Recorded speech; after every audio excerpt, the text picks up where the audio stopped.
I love indie games.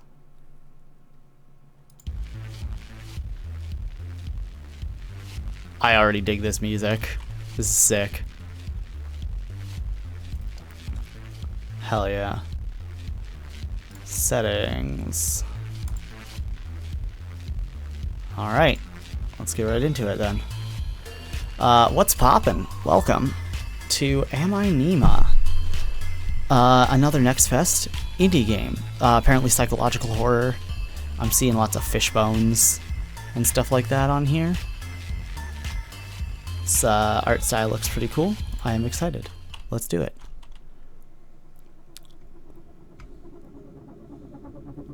Oh. Oh.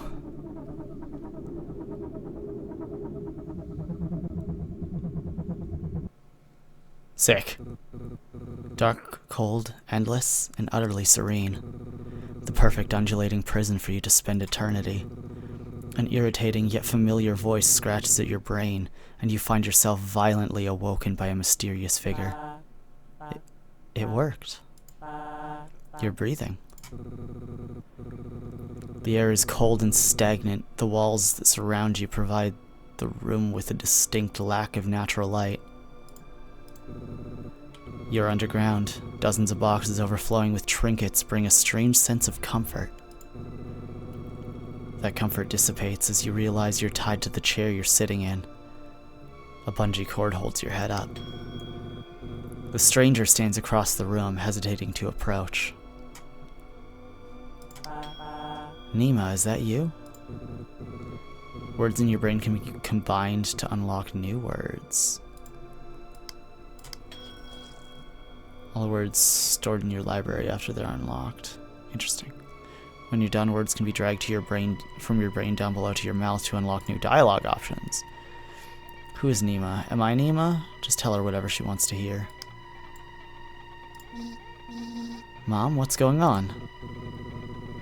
Wait, yes, it's all coming back to you now. You're Nima Lee, and this is your mother, Annabelle Lee. Mom breathes a sigh of relief and smiles. Oh, thank God, I thought I'd lost you. She excitedly steps forward, but stops herself just short of throwing her arms around you in an embrace. She pauses. Lost? Me? Mom shudders. Let me bring you some food first. You must be starving.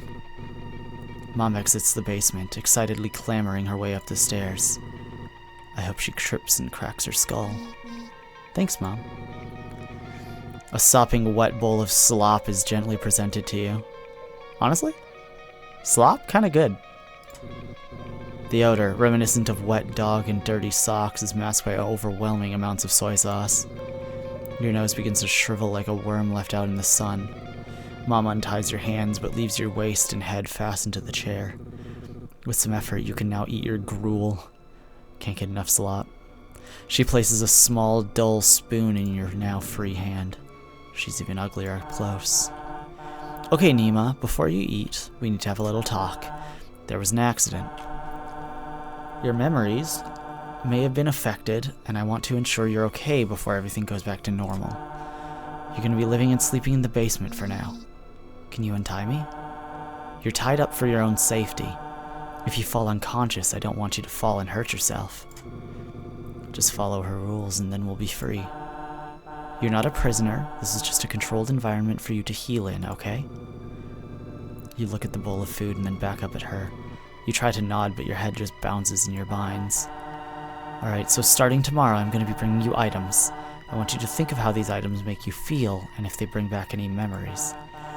For now, let's start with something simple as an example. She takes the bowl of gruel and pushes it towards you. What does this kongi make you think of? You can start to eat while we talk if you like.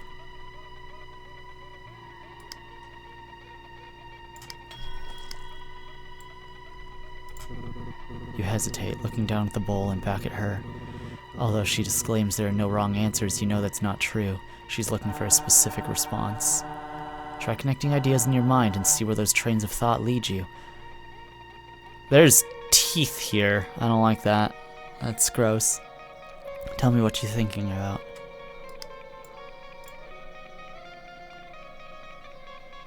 Interesting. Despite every fiber of your being screaming at you not to, you bravely force a single spoon of piping hot congee down to your throat. Overwhelmed by the pungent taste of Mom's unconventional methodology of cooking, you spit it back out. Better to starve to death than endure another mouthful of this overseasoned nightmare. Do you go live on TikTok? No, I do not. Unsurprisingly, Mom looks away in shame and apologizes for the culinary travesty before you. I guess my cooking hasn't improved then. Sorry, Mom, I can't eat this. Well, you have to eat something. Can we order takeout? She cringes. The notion of spending money on greasy fast food when there's perfectly fine congee at home seems to cause her physical anguish. You know what? I have some Burgess Burger coupons upstairs. I've been saving them for a special occasion. To be determined if she'll remember to actually do this. Huh, she's gonna feed us, right? You yawn. The bowl of congee certainly chased away your appetite. Now you prefer to find a nice den to crawl inside and sleep. Mom sets the bowl aside and lets out a long sigh. She stares at you intently, prepared for something. How much of the accident do you remember? You shake your head. Some things just come to you, but as far as you're concerned, everything that happened before you woke up in this basement feels like a dream. You were swimming. You hit your head. You're lucky I was able to rescue you. You clutch your head as a bolt of pain travels from the top of your cranium down your spine. Ow.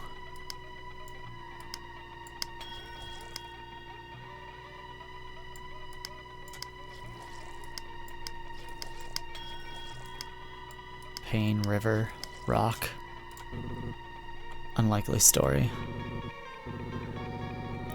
A memory surges to you. You recall looking up at your mother's stony face. In her hand, she clutched a small, sharp knife designed to cut through flesh and organs. Your mother looks worried as she reaches out to console you. You recoil away from her. Maybe we should talk about this later.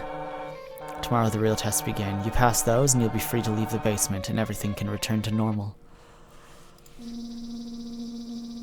How am I supposed to pass if I can barely remember anything? I suppose it's only fair if you have a chance to ask me some questions in return. It's a shuddering pain racking from your brain. You're almost spent the day. Choose your next words carefully. What do you want to know?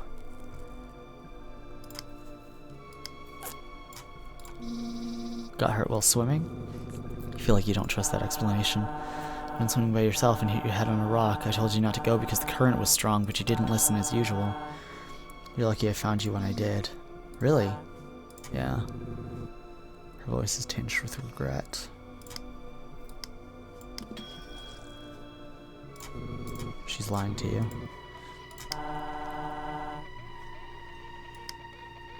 Where's Dad? Interesting. Your mother looks down at her hands. Dad's not here. What do you remember about him? Search your mind for anything that you can recall about your father. The memory that returns isn't an event or a story, but a smell. It smells like fish.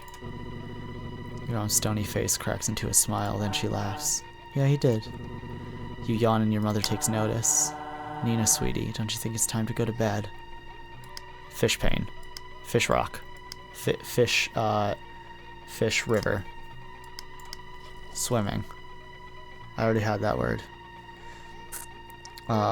Let's see. Stranger. Pain stranger. Stranger pain. Rock stranger. Blood. So I have one more question. You hurt me. I remember you hurt me. Mom flinches. You can tell you struck a nerve. She begins to tremble. Nima. Honey. I know I'm not always present, but I would never. You have a second memory come to you. You're trapped in the abyss. Eyes shut and disconnected from your brain. You feel your mother holding your hand. No, play dumb. Sorry, Mom. I'm confused. Mom relaxes a little, although she doesn't let go of the Barbie stuck in her. Whoa. Lately I'm prioritizing my work over you, and that's not fair. It'll be different now, I promise. That doesn't mean I've ever actively wanted to hurt you. But I can't deny that you've been hurt because I've not been there for you when you needed me. The conversation trails off. You're both unwilling to look at each other. The pain surging through your brain terminates with a sudden pull of the plug. Your eyes cut to blindness, and then you feel your body fall forward to be caught by the ropes fastening you to the chair. You flicker in and out of consciousness as rogue bolts of electricity wiggle your neurons. Mom hums a familiar song. A pair of tender arms bear full weight of your malnourished, sickly form. You're lowered onto the lumpy mattress, tucked in routinely and without indulgence. Whoever carried you here was hesitant to do so. Her acts of mothership seem little more than a performance. Despite that, you feel a gentle hand lovingly caress the side of your face, and once again the world goes dark. Well, she's dead, isn't she?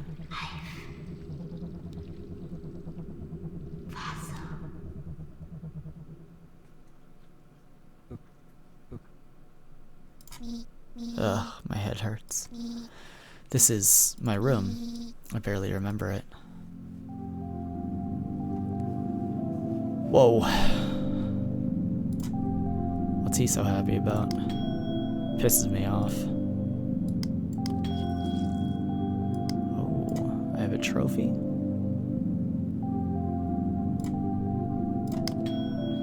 Not to toot my own horn, but I'm a pretty strong swimmer.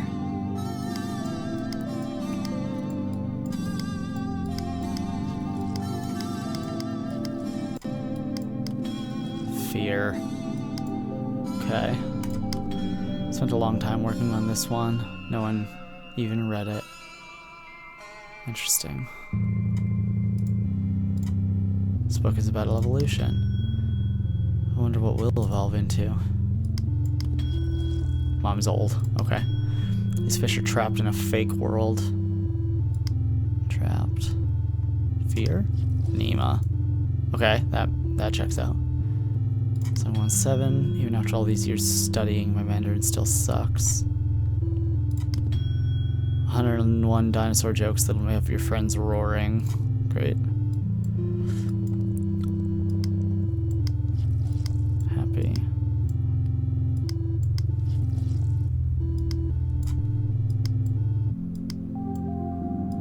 Alright.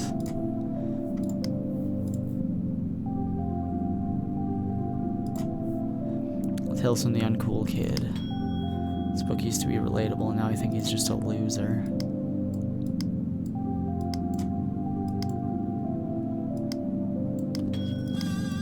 Forgotten. Interesting. Can I go back? Yeah. A penguin. I wonder if they're jealous of the birds in the sky.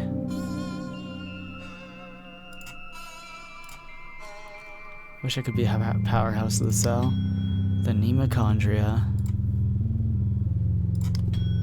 Is it July already? Feels like it's been a million years. Special jar of wishes. Right now I wish I could get out of here. The porpoise in life. I wonder what my porpoise is. Human looks strange. Tomato Boy's the coolest. I've read all the comics. Save the whales. Though it is beautiful when a whale dies, they host an entire ecosystem. I can't remember the password.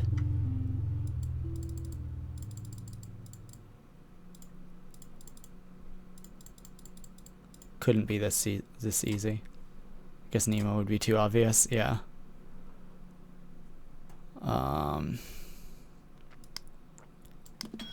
Grandfather clock. Erosion.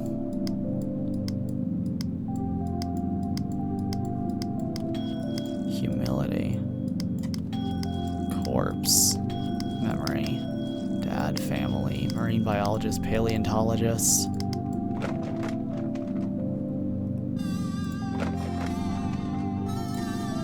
Should I knock for Mom? No. I was not talented at all. Family. Lonely.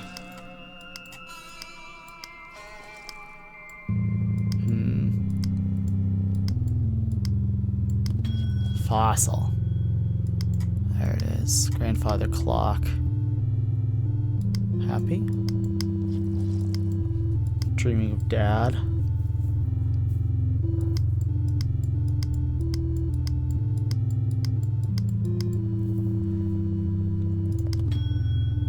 always this lumpy? Interesting.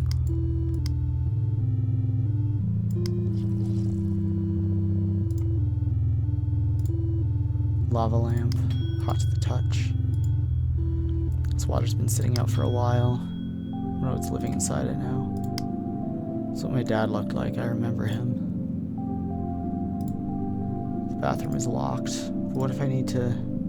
Yeah, that's fair. I wonder what's out there.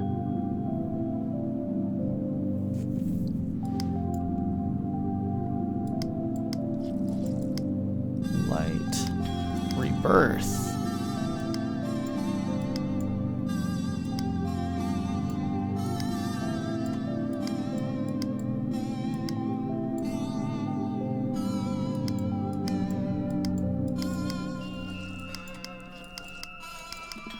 Morella.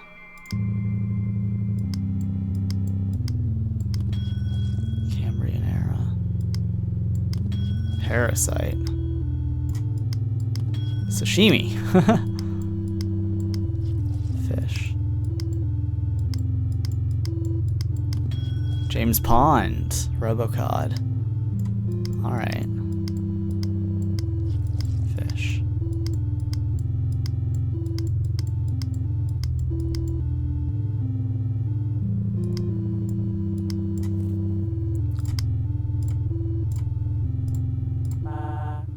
You awake?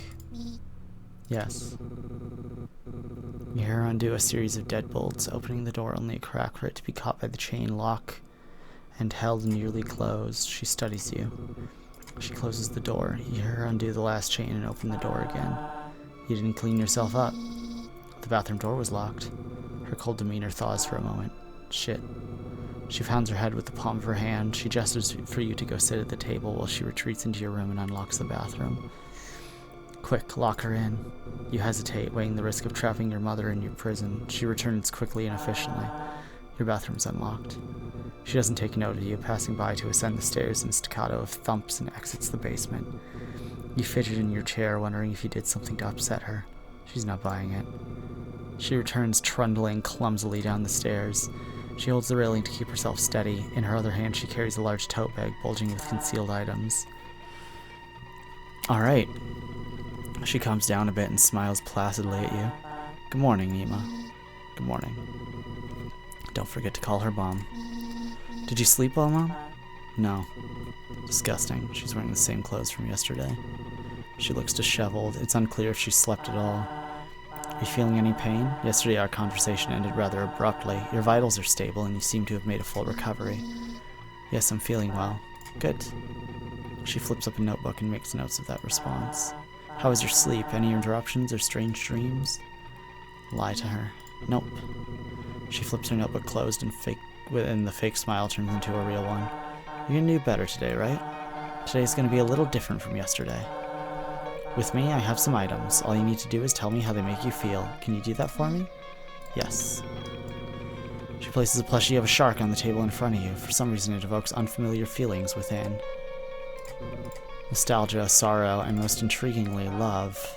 Now, is there anything this reminds you of?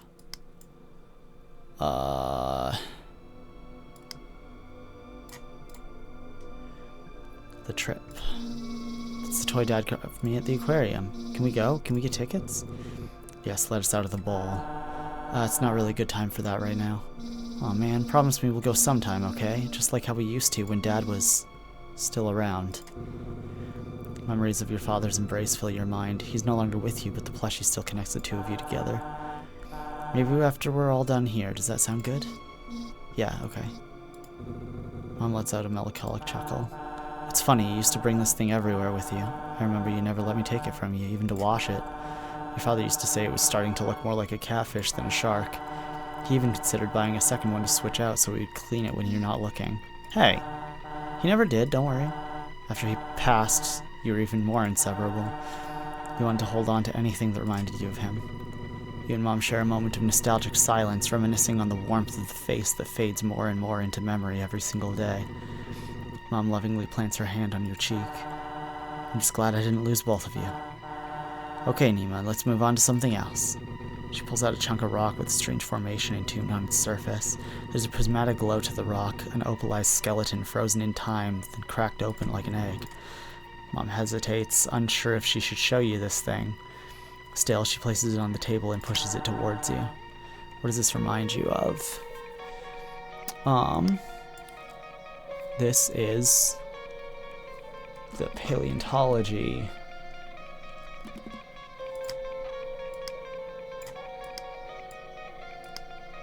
Your work. You have a memory of being at the top of the stairs of the basement, peeking down at your mother while she toiled away down here in her lab. She was looking at this rock, spending all her time with it as if it had enchanted her. She wouldn't let you see what she was working on. Every time you interrupted, she'd tell you firmly to leave. This is the topic of the next research study, a study that she's been working on night and day for most of the summer. You spent the whole summer with that fossil. Time got away from me. The memories are all tinged with loneliness and guilt. Your mother had called you her lab assistant, but all you did to help her was cook and clean. But then you told yourself you did all that work for love, but now you can't help but feel indignant. Kind of a waste of time sitting here in the dark while summer passes. You touched a nerve with that. She reacts by balling her fists. A steel veil crosses over her eyes. You spoiled brat, you can play and do nothing all summer. Maybe to you this looks like I'm wasting my time, but all this work I've done so we can fix our family. You shouldn't have said that. Why not? It's the truth. Play? You didn't let me go outside. I felt like I was in prison. You had to learn your lesson. What lesson? You really shouldn't have said that. I don't think we should continue talking about this. I want to focus on happy memories today. You are my good and happy daughter, Nima. She speaks as if she's reminding herself who you are, but the tone is clearly suggesting that you begin to wander off the script she set out for you. What lesson, Mom? Don't get all righteous with me, as if it's my fault that we ended up like this. You're the one who betrayed my trust. You're the one who put this entire experiment in jeopardy. I was ready to forgive you, for us to go back to the way things were, but it seems you're too spiteful to move on. Goodbye. Have a good one. You're not Nima. Nima would never act like this. Nima would never question me like this. That's it. It's time for bed. Your mother grits her teeth to hold herself back from speaking further. Gruffly, she picks you up by your arms and hauls you to her room. She deposits you across the threshold of the door and quickly closes the door behind you. You hear her voice muttering something about controlled stimulus as she stomps away from the door and begins ascending the stairs out of the basement. You messed up, pushed her buttons too much. She doesn't love you anymore. You banish the errant thought from your mind. After the interrogation today, you want for nothing else but the comfort of the bed. You find yourself awake in bed. There are heavy weights on your arms. You try to wiggle, and your arms push against the series of tight ropes that bind you still. I told you, she doesn't like failure. Your mother enters the room, wiping a small steel pick with an antiseptic tissue. You're awake? I didn't use enough anesthesia. You try to scream, but discover your mouth is gagged. That's fine, you won't need it. She leans over you, placing her knee on your stomach to pin you and gripping your face with a clawed hand. The pick inches closer to your eye. Don't blame yourself. It's my fault, really. Something must have went wrong with the procedure for you to come out like this. She begins to caress your cheek. Her hands are trembling ever so slightly. But that's okay. Oh, yikes. There's always next time. You feel the blade scrape past your socket and push out into the nerves of your brain. Your life terminates with a pop as she severs your brain in half. Suddenly it's dark. Dark, cold, endless, and utterly serene. You spend an eternity in this darkness, until a familiar voice. Nima, is that you? Oh!